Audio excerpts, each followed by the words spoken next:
Welcome to another edition of the Empower Hour. I'm Alqamar, and as you can see, Hanifa is not here with me today. As many of you may know, she is a new mom, and so the baby was having some colicky problems, so she didn't want to bring the baby out. So we could certainly understand that, right? Mommy duties. So she's not going to be joining us today. So I'm holding down a fort for both of us. And today's topic of discussion, we're just going to be having a heart-to-heart with Kaba, soul singer. Welcome, Kaba. Thank you for having me. This is your first time on the Empower Hour, but you are no stranger to radio and news talk and things of that nature because you have your own program. Yes. Can you share with the people a little bit about what you do, who you are, and because you do a myriad of different things? Yeah, I guess at heart, I guess I'm an artist, so whatever I do it from a creative place. Yeah. And that also means that it's hard for me to do something like a regular job, like a regular 9 to 5. I can relate. Because I get bored and, stuff starts happening, so they're like, look, it's not going to work. And I'm like, well, yeah, I could have told you that a long time ago. But anyway, so yeah, I do broadcasting. I've been doing it for almost 25 years. I've been doing broadcasting. Yeah, started in college, went to school for journalism. I wanted to do news, television news and all that stuff. But I didn't realize that even though you may look at news anchors on the TV, they only, they may be on for maybe an hour, but their days are like 12, 14, 16 hours. And I was like, nah, I don't want to do that because I want to have a life. I want to, do something outside of that. So in preparation, for doing journalism, I started doing radio on the college campus, and I really liked it because it gave me a lot more freedom to kind of execute and do things I wanted to do the way I wanted to do them, when I wanted to do them. So it gave me a lot more freedom, and I just started doing it, and I've been doing it ever since. Oh, wow, 25 years. Yeah, 25 Wow, years. So all you Washingtonians out there that are familiar with WPFW 89.3 FM, you may recognize this voice. Africa Deep Thought, right? African Deep Thought. Yeah. African Deep Thought is the name of Kaba's radio show. Yeah. Mondays 3 to 5 p.m. Eastern Time. Yeah, every chance I get, I love catching your program because you always have the most interesting people on to talk about. Yeah.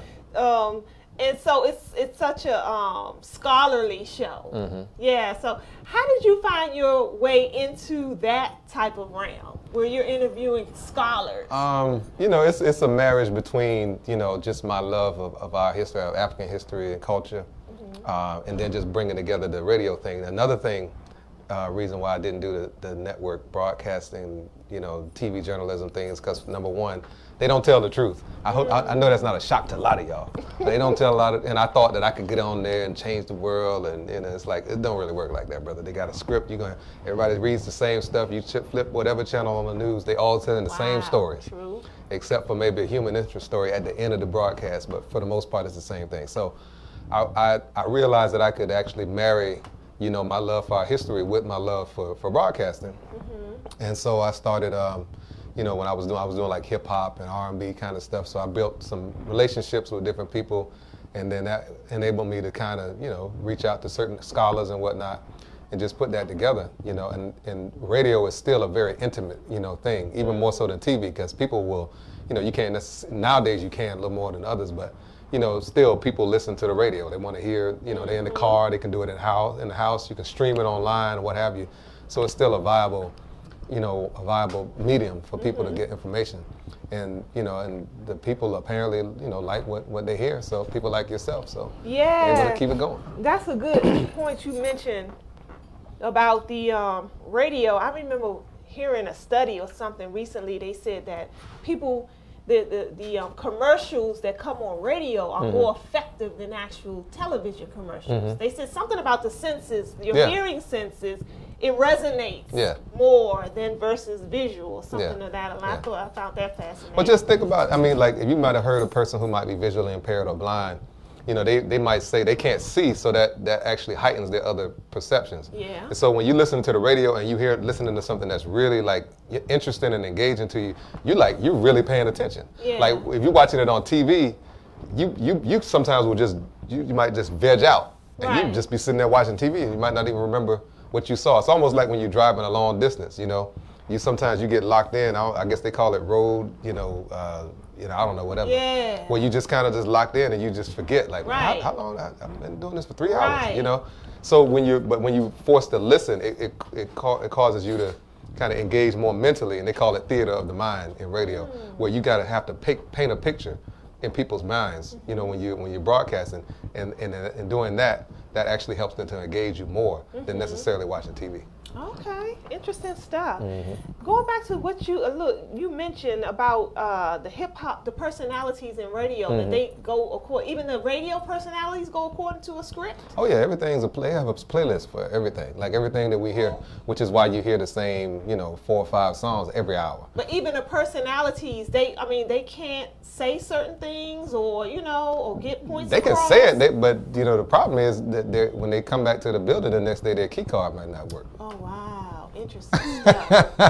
Wow. In other words, they might get fired. So wow. So yeah, you can't just say anything, because again, commercial radio is driven by advertisers. Right. That's really the boss. So if you do anything to offend the advertisers, they're going to pull the advertisement, and that's where the money comes from. So they take the money away, then that's it. And that's the same as in television. Television, same thing. So even with news. Even with news. So the news that we see is skewed because the advertisers. It's the advertisers and the media, all media that we see, we hear, and major media are owned by like 4 companies. Right. 4 or 5 companies. Right. And subsidiaries, and they all are eventually connected to the military-industrial complex. The penitentiary industrial complex, all of those kinds of things. So they're actually not really for the spreading of viable information that's empowering, particularly for Black people. Wow. If you guys are just tuning in, I'm interviewing Kaba Soul Singer. Kaba, how do you pronounce your last name? Akintunde. Akintunde. Akintunde. I always call you Kaba, the soul singer. That's what I know you for. And he's a radio personality, and we're just going into, his life journey as well as his work, and how that all collaborates in the African community. Have you always been involved in like scholarly issues? Because I know you've been doing radio, but has it always leaned that way, or is this something you kind of picked up along the way? Well, I mean, I've always liked to read, even before I got knowledge of self. Became re-Africanized. I've always been into just reading and studying things. I guess from my dad. He reads a lot, and we watch documentaries and just real boring stuff that most people don't like. I don't have a problem sitting reading books or watching an in-depth documentary on stuff. So, it just made it just real easy when I was able to do radio. And a lot of the programs that I like to hear, like, here in D.C., you had people like Jesse McDade, The Spear. You had people like Ambrose Lane on WPFW. You had people like Bernie McCain and others who really just brought a lot of great information from a lot of our scholars. Lisa Mitchell, another sister that was on WOL years ago. So just brought a lot of our great scholars, and I always appreciated that. And my wife, who's now an ancestor, but she said, you need to have a radio program, that where you can actually share this information. And I was kind of like, I don't know about that. So she was like, no, that's what you really need to do, because people will listen to you. And I was like, I don't know if they'll listen to me. She's like, no, they would listen to you. So eventually, an opportunity came up at PFW, and I was able to take it. Oh, wonderful, wonderful. Do you have like a favorite person that you like to interview? I would say the best interview, the most fun I've had on an interview came in 1997 when I interviewed Dr. Khalid Muhammad. I was hoping you would get to that. That was probably the best and most memorable interview I've ever done in my life. Why was it memorable? Well, for one, I mean, Dr. Khalid was like one of my heroes. I mean, like, this is the bold black man, just unapologetic, and then when I got a chance to meet him, when we kind of spent, me and a couple of other brothers and sisters kind of just spent the weekend with him, and literally we didn't sleep. We were up all night talking. He was talking, we were listening, just building with him and just getting to know him on a personal level. He was just really a beautiful African person. I mean, we saw him on the stage, and he was raining down fire, and that's who he was for sure. But he's also a very warm brother, very welcoming and very loving brother. I mean, you could tell he really loved African people, black people. And so, because sometimes you have people that just kind of just playing a role, you know what I mean? And then they're real nasty to black people. You know what I'm saying? Not necessarily, it's like, wow. That really? stage presence. It's a stage, it's more of an act. That's pretty much it. But this brother really loved our people. And I learned a lot from him just in that regard. You know, it's like, okay, you can be human. You can be warm with your brothers and sisters. You don't have to. You're not always fighting in a war all the time. You know, it's good to be family and show that love for African people. So that interview and just that interaction that I spent with him for 3 or 4 days. You know, he had the Rolls Royce there, so we were rolling in the Rolls Royce. You know, rolling through the community, just engaging with the family, with the community. Like he was really like, I guess what they call in the nation, fishing. You know, we were going out fishing and just. I mean, brothers and sisters on the street. He was talking to them like, brother, you God, you the goddess. You can rise up. You know, you just got to change your mind. And it's not. I mean, just like, and he was reaching people. It was just. It's like just a divine gift that he had. Yeah. And it all came from just that love that he had for African people. So I just love that energy with him. Now, where was this interview conducted? When you was in college? Yeah, it was when I was in college. I got suspended for it because of the stuff some of the stuff that he said. What? But it was worth it, I didn't ask, as the old saying said, it's better to ask for forgiveness than permission. So usually, for the college radio station, I had to. If you had an interview, you would have to get permission. Okay. Before, I interviewed a lot of people. Like I've interviewed JayZ 3 or 4 times, Foxy Brown, Nas, the Goody Mob. I mean, I've interviewed a lot of people. Shaka Khan, Luther. I've interviewed a lot of people, but that interview, well, maybe Shaka Khan, love Shaka Khan, but pretty much I just got used to them. It's just they just people, Right. And so I just had conversations with them, and they really were more engaged when you just addressed them just as people. A lot of them, so that was real cool. But so I got in trouble for that because. Well, why? What? Because for one, I didn't ask permission like you're supposed to. Okay. So even when I interviewed all those other people, usually it came through the station. They were like, well, so and so is going to be in town. But sometimes I would get a call from somebody who's like their manager. Hey, we want to get an interview. And in that rare instance where somebody reached out to me, I would have to go out, reach out to the station management, and get permission. So in this case, I didn't do that because I knew they were going to say no. so again, I just was like, well, I can take this L. I can go ahead and, because I know I'm going to get suspended because I know he's going to say something that's going to maybe offend a few people. Surprisingly enough, most of the black people who had never heard him before, again, because of their love for black people, they were like, okay, I'm digging this, There happened to be one white woman who called up, and he let her have it, and in a very Dr. Khalid way. He was very, very sarcastic and just joking, and he was just joning on her, and it was just hilarious. Okay. And but of course, she wasn't too happy about that, so she called. They call you. They'll tell on you in a minute. Yes, indeed. So she called the station management and got me suspended. What college?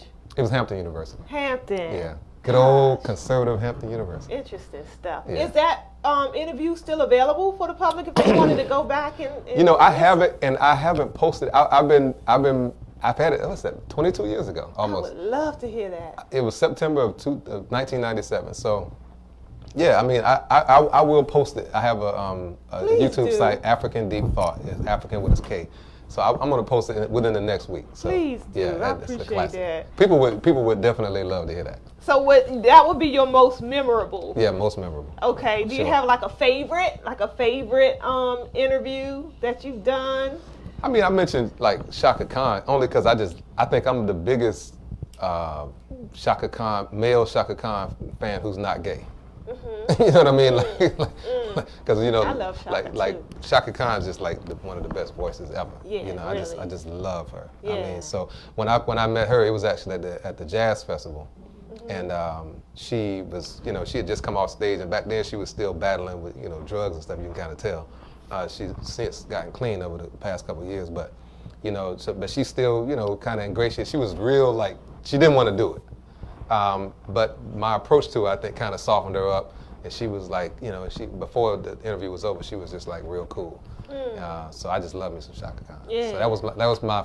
I never really got nervous too much over interviewing people because again, even though they're celebrities, after a while they just people. Yeah. So, but she was one of the few people that I would say I was kind of starstruck over because it's like this is Shaka Khan. You know? So she was just beautiful, and I love her voice. I get it. Yeah. I get it. Who surprised you the most? Did you have like a certain preconceived notion or perception of somebody, but then after interviewing them, you were like, oh wow, that's Two people. One of them would be JayZ, actually. Really? Because I thought he was just money, JayZ. And he talked a lot about that kind of stuff. How long ago? This is like 96, 97, like when he first came out. Okay. I interviewed him 3 times. I interviewed him like in 96, 97 and 98. But in 96, I was wearing like an Ankh and all this other stuff. He saw, I had like an Ankh bracelet and an Ankh ring and stuff. And so he's like, oh, you got the Ankh. He was like, peace, brother, So, I mean, just that. But again, he's from New York, so they're a little more exposed to a lot of this information. But I was just surprised that he engaged me in that way. And he was real cool. He was real laid back, real down to earth. He wasn't tripping, ego tripping or nothing like that. And then another person, same thing with Dr. Dre, from the West Coast, This was after he had left Death Row, Suge Knight and all of them.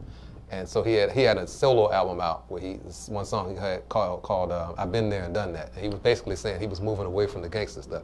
Now he came back to it a little bit after that with the Chronic Part 2001 or whatever. That came out a few years later, but he kind of mellowed out and was like, I made a lot of mistakes and I'm kind of moving on. And he is a big line of people that wanted to meet him, and a lot of times, once they finish doing whatever, they'll be ready to get out of Dodge, go to the hotel, chill out. But he sat there and he engaged the audience, and he sat and he would not. His people were trying to get him to leave. He's like, no, I'm gonna sign all these autographs. These people came out to see me.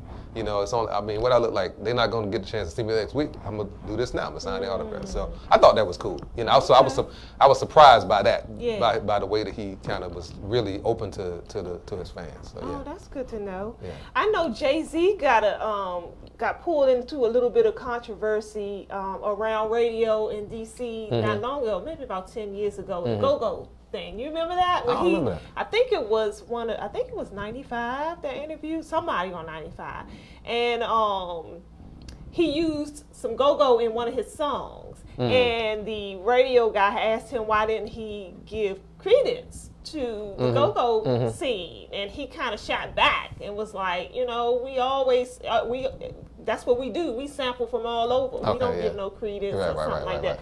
So I remember that because, it was one of those interviews I saw at the time. So it was kind of like a slight.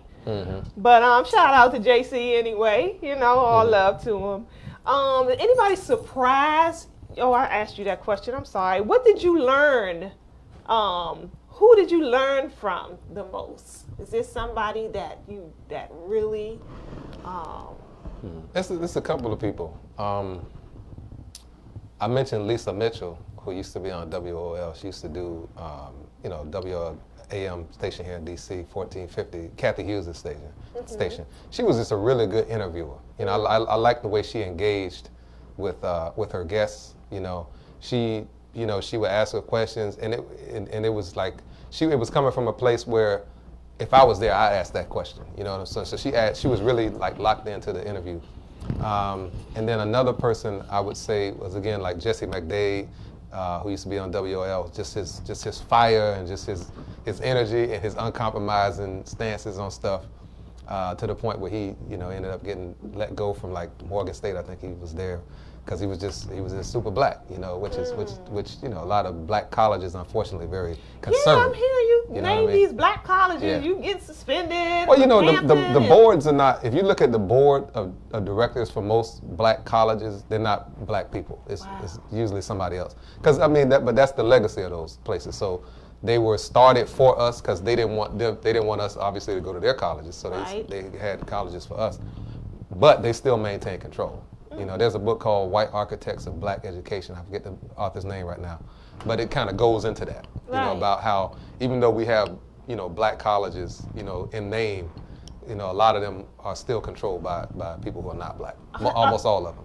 I was going to ask, do you know of any that are just maintain control everything by black people? Nah, I don't know. I'm thinking Tuskegee. Wasn't that Booker T. Washington, who was a Hampton alum, he started it, but again, you know, you still need money, and we didn't have money because they stole it from us from getting free labor for 246 years. So, you know, so he still needed to get, you know, funding from white people. And whenever you got that money, your hand out, it come with some repercussions and consequences. I mean, his heart was in the right place. I mean, a lot of these schools were started in a sense by black people. Like there's a woman named Mary Peak down in Hampton. I don't think I get her name right, but it's something like, it's Mary Pierce. And she was a black woman who started, and a lot of these schools, if you notice, a lot of schools were started by black women. Like this woman named Mary Pierce, who started a school, what they call normal school for Negroes, basically just giving us basic education. And then from that, it morphed eventually into what's now Hampton University, was down in Hampton, Virginia. Same thing where I'm from. You know, there's a black woman named Emma E. Booker, who, no relation to Booker T. Washington, just Emma E. Booker. And she started a school, you know, for Negroes back in 1923, which became the Negro school, you know, where I grew up. So, you know, and you look around the country, you'll see a lot of times it's black women who were the ones who were instrumental in getting, you know, educational system started. But again, the problem, in order to grow, they need the money, which they didn't have, so they would get altruistic whites to, you know, would help them out financially. But of course, you know, when they give you money, they always want to have some maintenance of control. So that's typically what happens. It's definitely things to that. Yeah. Is there anybody out there that you would like to interview that you have not? Only person that I would like to interview that I have not is somebody who is no longer with us. That's Donny Hathaway. Why? Because he's one of my favorite. He's my favorite male singer of all time, and just, I mean, the beautiful music that he gave us, you know. And I think now, I mean, he was only 33 years old when he died, you know. So he was a young man making all that great music, you know. When you go back and think about it, like that brother was just a genius, you know. How did he die? They say that he jumped out of a window in New York City. He had some mental problems, you know. So that's the official story, is that he jumped out of a window. Some other people may have some other alternative facts. But yeah, that's the official story. Yeah. Which one do you prefer to do? Because I know you're a singer as well. So do you like singing more than doing the radio thing? That's a good question. I don't know. That's like asking which was your favorite child. Yeah. I don't know. You know, I really enjoy doing both of them. You know, here's what I say: both of them give me a chance to engage with people. You know what I mean? In a way that I normally probably wouldn't. I'm a very, you know, may not seem like it, but I'm a very quiet person. You know, I'm a more of a introvert. You know what I mean? So if I'm not doing that, I probably wouldn't engage with people a whole lot, because I'm very quiet. I observe stuff a lot. So that really gives me a chance to get that side of me out, to where I could, like, just doing this, like, I can talk to people, engage with people, whereas normally my personality is such that I'm kind of laid back and in the cut. I even noticed that during your radio program, because you do a lot of listening to your guests, which is rare, I find. You know, I find that a lot of the personalities have a lot to say, and sometimes they will even overshadow their guests, you know, just with commentary and everything else. But that's what I admire about your style and method. I find that you do a lot more listening to your guests than talking. So, and then you can get at that point, you get the, you know, the essence of the person that you're interviewing. So, I appreciate that. Well, I'm glad that you picked up on that, because that's something that I do deliberately. And it's just kind of like my personality, because a lot of people, when they get into the media, they get trapped. You know, there's a person I work with who's a pretty well-known radio person in this area, who told me when I first got here that this industry is intoxicating. And what the person meant by that was that people get sucked up and caught up in the hype of being a media personality, and it kind of goes to their head, and it's just really all about them. And so to your point about listening, a lot of times you have hosts that always, and I say the same thing, I'll be listening, I'll be like, why don't you shut up and get out of the way? Right. You know, because it's not about you. Right. Like I ask a lot of questions that I know the answer to already. Right. You know what I mean? But I know that, again, going back to what I said earlier, I know there's somebody out there who has that question. Right. So I don't need to be, get all of my ego and be like, yo, well, yeah, that's because, and people do that. And I'm like, but that's how I know, okay, it's about you. It's not about the audience. It's not about you got the guest on there because the guest has something to say and it has, some weight behind them. And that's just really, and you're going to use that to really influence your self-esteem, and boost up your self-esteem. So it's not about the guest or the audience. So for me, it's really about the audience, and I do have some legitimate questions that are real questions, and sometimes I just want to get somebody else's perspective on something that I may have or think I already know. I came into consciousness as a 5%er, and one of the things we used to do was like how you see today's degree. Like we all can spout out like today is the 24th.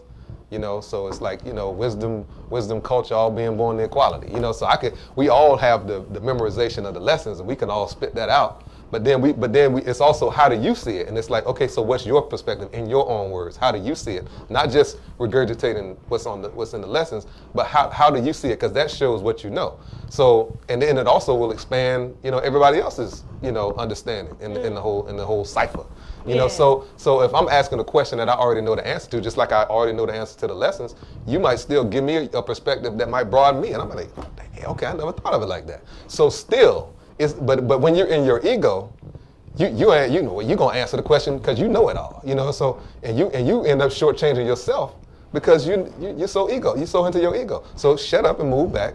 And if you're a guest, if you're a host, let the guest shine a little bit. And I always say, now the last thing on that, and I had said this to somebody a little while ago, I said the best radio personalities are just what you just said, are the ones that ask the questions and get out of the way. Yeah. And that's back to Lisa Mitchell, somebody I mentioned a couple times. That's what I used to really enjoy about what she did. Yeah. Yeah. I think women are better at that, generally speaking. I heard some women that are egotistical too, but I think generally speaking, women are just a little bit better at that than brothers tend to be. Yeah. I might be trying to patronize you a little bit, I don't know. I don't think so. Yeah, going back, because we got this running personal thing where when I'm online and I'll ask a question. Mm-hmm. and I do that, going back to your point. It's like I do that and sometimes I'm shocked at some of the things that I learned that I thought I knew. When I asked the question, I'm like, oh, this is a whole different angle I never even considered. Exactly. So I'm learning just by asking questions. Yeah, and you still be stirring the pot a little bit. Well, you still be trying to stuff. But I like your method though, because it's not like an in your face kind of thing. You can start a whole lot of stuff by just asking a question. He's like, who me? I have my hand. I want to know how my hand. Yeah, I peeped your game. So what I find, and it's a challenge for me, and I'm sure it's a challenge for other radio personalities, maintaining an unbiased balance. You can't do that. It's really difficult. There's no such thing. But some of the news people do. Yeah, they teach us that in journalism school, that you have to be unbiased and, across the board. But there's no such thing as that. That's a lie. Marimba Ani in her book, Yurugu, she talks about how, in the European cultural thought, and that's typically how people try to get over their own personal stuff and their own cultural things by, draping it in this whole aura of objectivity, where we're just being objective, and there's no angle, there's no perspective. This is objective. And so that's what they teach you in journalism school, that you're supposed to be objective. But the reality is that everybody has an angle. Even the places where, like for instance, you got Fox, they clearly have a perspective, right, and they ain't even trying to hide it. Then you got MSNBC, they have a so-called opposite, but sometimes very in lockstep with Fox perspective. And then you have something like CNN, where people think is like in the middle, and they're supposedly objective. But people bring their own biases to everything. Everybody has a perspective, and the reality is that it's not about not having a perspective to be fair. It's just about being fair. And maybe you can approach, the truth from your own perspective, and then be open to seeing things from other perspectives. Kind of like what we just talked about with, just kind of throwing the questions out there and whatnot, just getting another perspective. But you have your own, and then you might learn from somebody else's. That doesn't mean that you can't get to the truth just because you still maintain your own perspective. Getting other people's perspective can help you to get a more bigger grasp on the truth as well. So you're saying that it's unnatural to attempt to be I guess.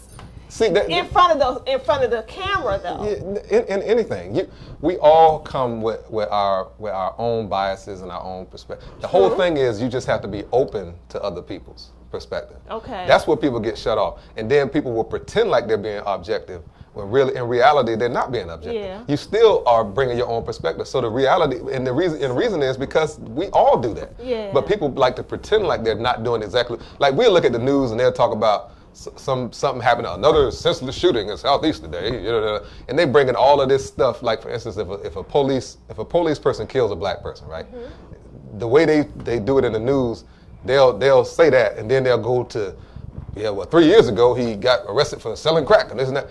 Now that's quote unquote objective, but as a news person, I know that that's not necessary. You didn't need that don't have anything to do with this particular case right here. Right. And that's happened to people in my own family. I have people in my family who've gotten killed, by people that work for the city or the state.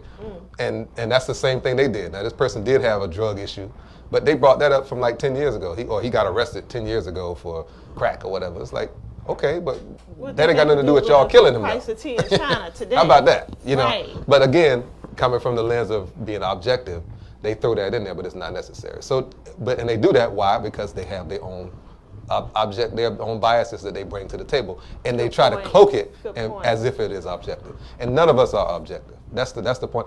What I'm saying is, don't let your biases keep you from actually acknowledging the truth. You can still have your biases, but when you come in contact with the truth, you should yield to the truth and not your biases. Got you. Yeah. Oh, that's good advice. That's good advice. If you guys are just joining us, I'm interviewing Kaba, a soul singer with African Deep Thought. You can find his radio show on WPFW 89.3 every Monday. Mm-hmm.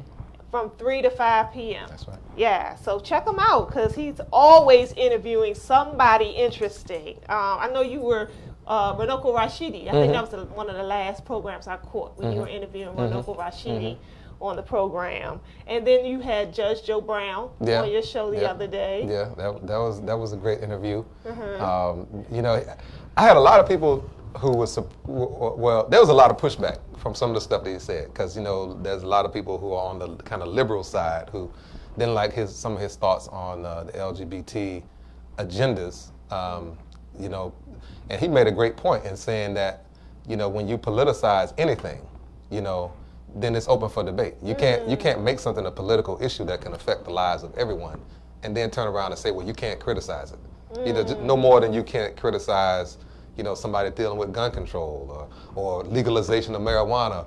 Anything that is put out in the political, forum is open for that. It's supposed to be open for debate. You can't just say, "I'm gonna put this out here and y'all better not say nothing about it." Good point.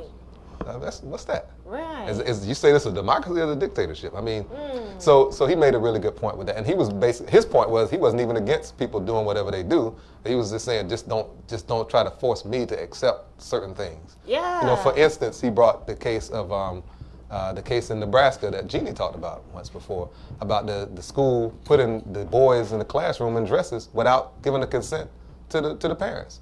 I mean, what's that? You just gonna take my child, take my boy, put him in a dress, and not tell me about it, and not ask me about it, and I'm supposed to be good with that, and I'm not supposed to protest that or question that, or else I'm homophobic. Yeah. Nah, that ain't flying over here. Yeah, I was just reading something Irritated Jeannie put out this morning about there was a law, I think it's California, because I realized California is like the breeding ground for all the new LGBTQ laws. I'm just noticing every time there's a new something being pushed, California first. Well, that's because California is the party that normally pushes that, a Democratic Party, and really the headquarters, the power, the money for the Democratic Party comes out of California. But but go ahead. Okay, and it was an article, and they were saying that they have one some governor, I don't know where it was. I think it was California, but actually they just banned.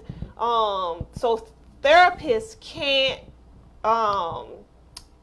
You can't bring your child to a therapist if they have some sexual confusion. That's now against the law. You have to accept that your child is, if your child comes to you at 4 years old and says, I want to be a girl, there's nothing you can do now. You can't take them to a specialist to And I was like, wow, so that's like, it's like the parent has no say-so. And so how, if you decide you want to rear your child a little different or seek help for him or her, you can't do that in that realm now. No, you can't. And that's like, that's the new thing being pushed. Yep. Yeah. So. And there's, like I said, about the Democratic Party and California is real deep. There's a guy over there now who is a big-time Democratic donor. He's had 2 different gay black men that he was seeing, that he basically was paying. They were male prostitutes, who have died in his house. I remember that story. And nobody's talking about it. Yeah. He ain't in jail yet. He called the police, said, oh, he died. Call him again next couple weeks later. Oh, this guy died too. Right. In your house. Right. And now they pushing it. Now I'm noticing that they pushing it all on the fault of the 2 guys. Both of them have OD. Yeah, that's what they said. Both of them. At your house. Drugs. At your house. Imagine if that happened at my house or your house. Come on. Imagine that. We already know what's up. Yeah. And so nothing. He don't even get a slap on the hand. Yeah. But again, he's a major donor to the Democratic Party in California. And so nobody on the Democratic ticket, all these people running, nobody's bringing that up. And you barely see it in the news. That is crazy to me. Family life. So I know you're widowed. Is that's a pronounce? I guess so. Yeah. Do you feel comfortable talking about that? Yeah, it's life. Okay. Can you tell us now? Your wife passed away. It hasn't been that long. 4 years ago on last month, it was 4 years, the 20th of March. And how long were you guys together? We got together in 2001, and then we were married in 2005. So we were together for 14, 15 years. I saw some pictures, and y'all look like teenagers. I was like, oh my God, that's so precious. And so now you're a single dad. It's 3. 3 children. 3 children. How is that? I mean, it's a challenge. I wouldn't, How old are your children? They're 13, 9, and 6. And, single parent. I mean, listen, we can all adapt and do whatever we have to do. Being a single parent in the black community is, that's pretty much the norm now, right? So, unfortunately, but, we can do what we have to do. It is unfortunately. It's not something that I'll say this. I can't imagine. There's some people out here who just want to have a child and just be by themselves. Right. I always thought that was crazy. I remember when we first had our first child, and it's like a whole life change. It's a life changing event to have a child. And it's not something that you can even explain to somebody. They just have to go through it. Like your life is totally. I remember when me and my wife, we after our son was first born, he was about 6 weeks old, and we were getting ready to go out, and so we were getting ready to go out, dinner or whatever we were getting ready to do.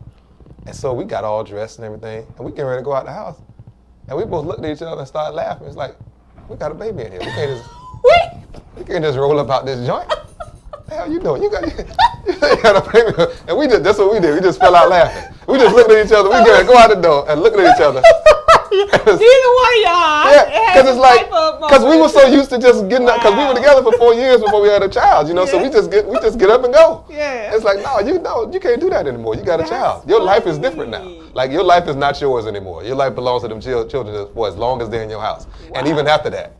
Because I got nieces and nephews who are almost 30. Yeah. And so I already know that once they get past 21, it's not over. They're going to still be coming back, needing this, needing that. Real. And that's your child, so you're going to do it for whatever for them that you got to. All of that. That's where I am now. It just keeps on grandmama, so that goes more into a whole different realm of raising up, rearing up, so it's interesting. Yeah, life in general. Yeah, so but you were saying that you wouldn't wish it. But yeah, I wouldn't wish it. I wouldn't go into it trying to be a single parent. Like that, to me, that's insane. Right. Because I mean, even with just having the both of us together, it was a lot of work. Yeah. You know, and you kind of get used to it and kind of get into a groove and everything.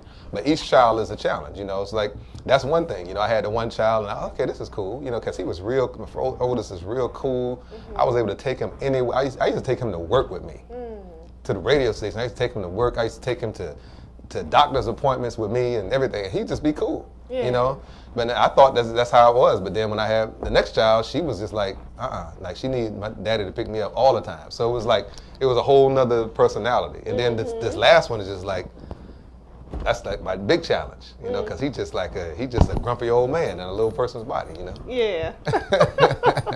Now, do you have an album where people can go buy your music from? So yeah, I do have a mixtape. It's the Kaba List Mixtape Volume 1. It's been out for a long time, so I'm working on a new one. But it's people can pick it up at online at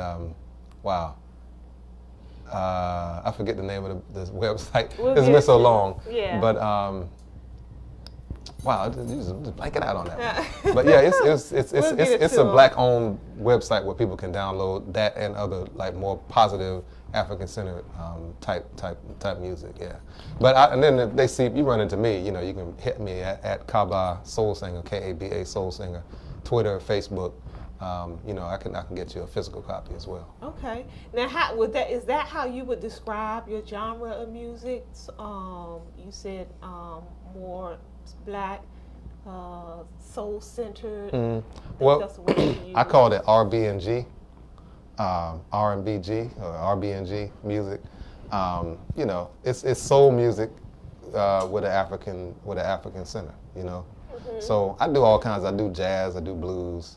In terms of genres, you know, I do soul music, you know. So I just do we have a long spectrum of different types of music that African people have created, you know, and I tap into all of that, you know. So, and it always has a message. I mentioned before I'm working on a new album. It's called Center, and it'll be out next year, probably around this time next year. I've already finished about half of the songs on the project. It's gonna be great. Got live music, live instruments. And, I mean, I've taken it up to a whole nother level, working with this brother named James McKinney, who works with the Grammys, and he also works with people like Ayanna Gregory and some other people. So yeah, Carolyn Malachi is another person he's worked with. And some other people as well. Chuck Brown he's worked with, the Godfather Go-Go, you mentioned Go-Go. So he's worked with a lot of different people.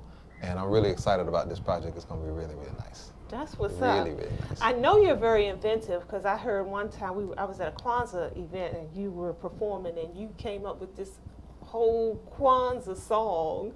It was a spinoff of some other song, and I was so intrigued by it. I really enjoyed that song. I don't know if you remember. No, I can't take credit for that. That's Sister Bashir of the Kumba Kids, and she wrote a song called This Kwanzaa. Which is a kind of an interpolation of Donny Hathaway's This Christmas. Yeah. And as black as all of us say we all know that when we hear that Donny Hathaway This Christmas, you might go hide and get behind your RBG flag and you start singing that Donny Hathaway because you know you sing it. So yeah, she just did a little takeoff on that. Funny, speaking of that, because a quick story with speaking of Dr. Khalid as well, I remember him saying one time how he was you remember that story? He walking in the store and the grocery songs store. Come on, yeah. But go ahead and tell him.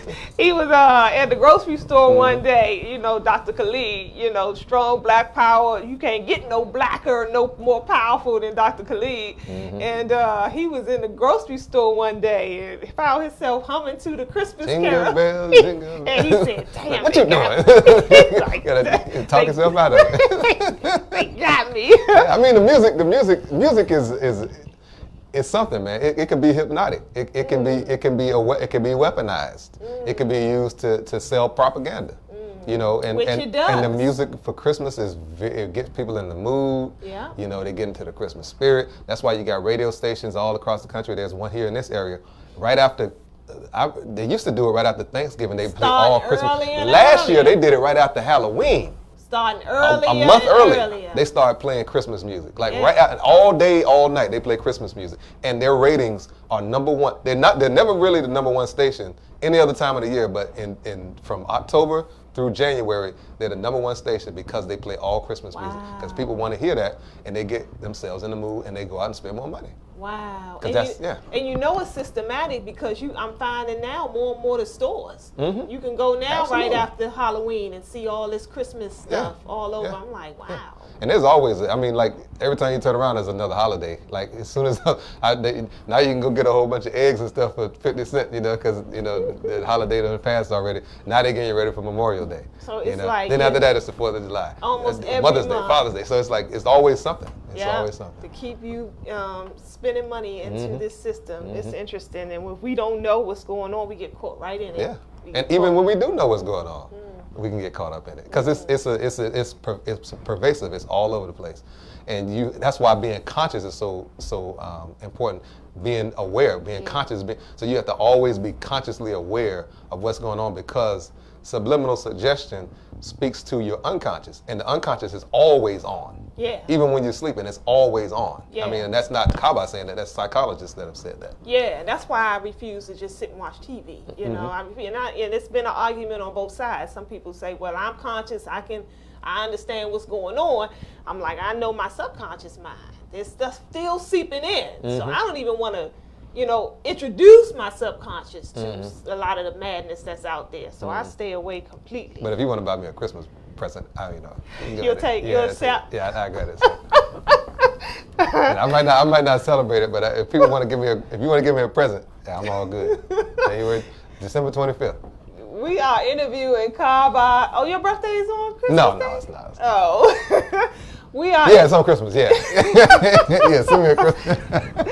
I'm so used to saying we. My Hanifa's not here with me today. I'm interviewing Kaba, soul singer of African Deep Thought on WPFW. If you want to check his program out, how do you like working with WPFW versus other radio stations? Oh, it's night and day because it's not a commercial station, so I get a chance to do what I do.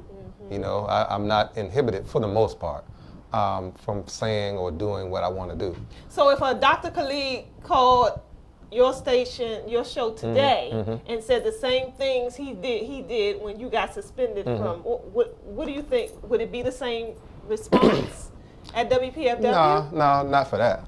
No? I've had people come on and say things like, I had Judge Joe Brown come on and say stuff that was similar to that. The thing that got the person riled up when he called, or when I had him in the studio, was a white woman. He was talking about interracial relationships, talking against them. Who was? Dr. Khalid was. Oh, okay. And of course she heard that, and she called in because she was married to a black man. I see. And he just started clowning her from there. It was classic. I see. And so when I post, I'm gonna post it within the next week, and people, when you hear it, it's gonna be like you're gonna just fall out laughing. Wow. It was amazing. Yeah. So working with WPFW, you just have more freedom. Got more freedom. Yeah, because remember I said before, when you have commercial stations, they're run by advertisers. Yeah. Well, this is a public station. Right. And so there are no advertisers. The only people that, for the most part, give money are the listeners. Right. So each show has, we have pledge drives. We have to raise money. And so each show has to raise a certain amount of money and so forth at different times. And so, it's really dictated by the listeners. So if the listeners like what they hear, they give. And they've always been supportive of my program monetarily, as well as, just inspirationally. So it's not been a problem. Now, probably if I continue and I only raise a few dollars, then they might say, hey, look, you talking all this black stuff and you're not raising no money. We got to get rid of it. But right now, we're doing pretty good. So, yeah, I definitely give as much as I can, as often as I can, because I get so much from WPFW. So much. It's not a day that I don't just turn it on, and I don't even, you're one of my favorite shows, but for the most part, I know I could just turn it on to almost any program and learn and gain a whole lot from the programming. So, I wish there was more talk. Versus music, but I know I'm just, maybe I'm biased. It's just me, because I hear other people, but I'm not the only one. I've heard people call in and say that. They say that they, they were hoping to get more news talk versus music. Yeah, I guess it really just depends on the people, because I hear the opposite a lot of times too. Really? Because I hear people saying that there's not enough music. Because really, if you look at the programming grid, pretty much most of the day they're actually doing public affairs or talk shows. Right. The music typically comes on like after 7 or 8 o'clock at night. So it goes all night until like 5, well, till like 8 in the morning. So, but it just really depends on your perspective. You know, like if some people just want to hear talk all the time. I like a little both. You know, I like jazz. You know, so I don't have a problem with it. But it's a weekend thing, because the weekends they play all music. That's what it is. Now, see, I can see your point there. That's what it is. Because I'll be turning it on and hoping I can get some. Nah, you're not gonna get that. You're gonna get you some Southern soul and some others. But the music is great though. The music is great too. You can get some Caribbean stuff too, some good reggae and stuff like that. Yeah. So family, if you guys wanted to call in and catch Kaba, we're in the tail end of the discussion. Call us 240-455-5934. Are you sure? That's 240-455. I think they're scared. 5934. Yeah, they might be a little scared out there, but you know. I said Dr. Khalid Muhammad. And they got scared. They're like, oh, I'm on that job. When these white folks hear me talking about Dr. Khalid. Yeah. You know, another personality I like. What's the guy named that's A1? He comes on at night. A1. He's a talk show. Gosh, what's his name? RBI? Black guy. Al. Is it Al something? Anyway. You got me on that one. Yeah, the show is called A1, but it's on another station altogether. Oh, okay. But I really like his show too. Mm-hmm. But anyway, nevertheless. Is there anything you wanted to add that we didn't talk about that you want to kind of share with the people maybe, or want them to know about you or your work, or maybe say you feel like giving us a little sample of your. What you want to hear? Whatever you feeling. Whatever you feeling. Well, I always do my Donny Hathaway song, so you know that's. I don't know. The mic might catch it a little bit because I'm loud, so I might have to turn me down a little bit. Mm-hmm. Hang on to the world as it spins around. Just don't let the spin get you down. Things are moving fast. Hold on tight and you will last.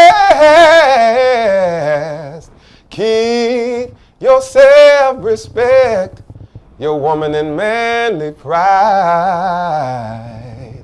Get yourself in gear. Keep your stride.